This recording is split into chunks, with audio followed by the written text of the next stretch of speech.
I think it's safe to say that nobody wants to hear the real news right now. I know I'm in that boat. So let's take a break from all that and try some news that only happens once upon a time. Old MacDonald sets new high score on Farmville. Hagrid projected as second-round NFL pick after strong performance at Combine. And in the latest in magical destination planning, Disney previews new immersive resort. Buoyed by the success of its new Star Wars-themed hotel, Walt Disney World is continuing the trend, launching a new resort allowing guests to transport themselves into the world of The Little Mermaid. If guests enjoyed being harassed by stormtroopers all day, we figured they might also like holding their breath for their whole vacation, said Disney Vice Chair of Resort Imagineering Don Sittenleft. Located in the Seven Seas Lagoon, the new Under the Sea Resort will be Disney's first literally immersive hotel, as guests dive in for an underwater experience like no other. After arriving via transport on submarines from the old 20,000 Leagues Under the Sea ride, guests will take a deep breath and swim to their clamshell accommodations for a stay like no other. Swim with Ariel, hang with Flounder, and try to escape Sebastian to refill your searing lungs on the surface as the Little Mermaid comes to life during your 2-night excursion. While guests were generally pleased during a preview weekend last month, some patrons complained that the $4,500 price tag probably should have included a scuba tank rather than just a complimentary dingle hopper to do their hair. Concerns also surfaced that 4 travelers made deals with Ursula, 3 of whom are now weeds growing in the resort's garden. Regardless, Disney is thrilled with the early reviews and hopes to take the immersive stay concept even further. This includes the $8,000 Mowgli Motel, where you just live in the jungle at Animal Kingdom while trying not to get eaten by a tiger, and a $10,000 Sleeping Beauty resort where you sleep for a week without leaving your room. There's no need to pause while you book your stay. Check out this week's sponsor, as Not Your Mother's Goose is getting into the NFT craze.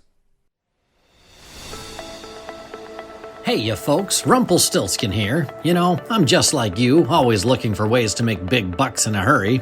And that's why today I'm diversifying from the straw spinning business and jumping on the bandwagon selling NFTs.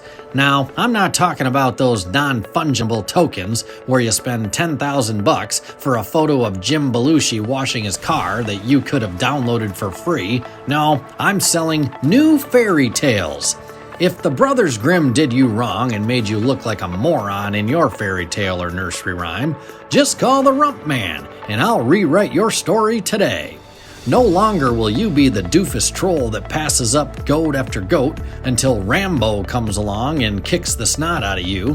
When you buy a Rumpelstiltskin NFT, you'll go from 0 to hero faster than you can say, "Maybe don't ask a hungry fox for a ride across the river, bonehead." Dim-witted characters from Little Red Riding Hood to the Hare have turned their lives around with my NFTs.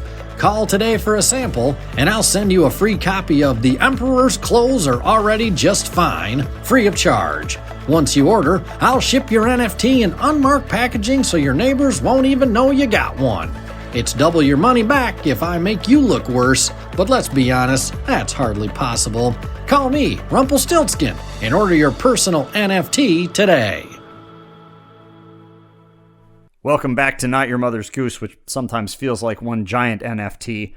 I also think Brian Weifrich agrees to keep doing these ads just to see what oddball voice might be needed next. Before we make him play Goldilocks, let's get back to the news. Little Red perplexed when oil change worker says, "Pop the hood."